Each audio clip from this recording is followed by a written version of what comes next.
In the United States, as in many other parts of the world, the consumption of alcohol is routine and very ordinary. Millions of Americans legally and responsibly enjoy alcoholic beverages every day. Yet when it comes to the consumption of alcohol by those under the age of 21, while still 18 or older, the situation becomes taboo due to its illegality.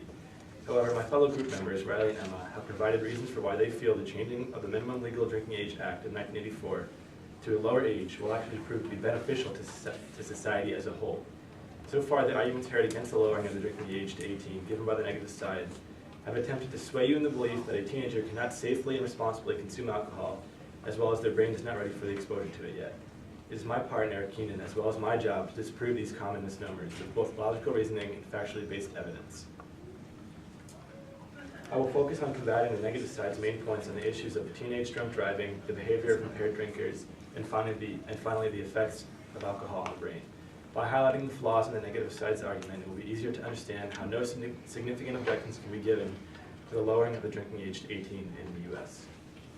On the issue of drunk driving, it is inherently wrong to assume that if the drinking age was lowered to 18, there would be an increase in the percentage of teens who drink and drive. According to statistics from the Century Council, an organization against the teenage acquisition of alcohol, 71% of teens drink at parties with no adult supervision. Teens are forced to hide drinking from the public eye and therefore do so in isolated places where they are not generally inclined to stay. If alcohol was approved for consumption by those 18 and older, teens would be less likely to drive places after drinking, since their activities would be legal. Teens would not feel the pressure to leave an environment with alcohol where they feel they may be caught if their actions are legal in the first place. Also, the issue of drunk driving itself is much less prevalent today. A statistic from the negative side, the negative side will try and hide from you in this debate, is that in the U.S. between 1991 and 2011, the drunk driving fatality rate per 100,000 of the population has diminished 49% nationally and an even greater 63% among those under 21.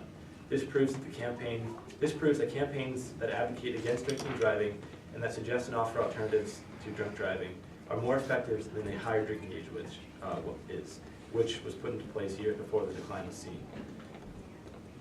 Alcohol has long been associated with the killing of brain cells by scientists and the masses.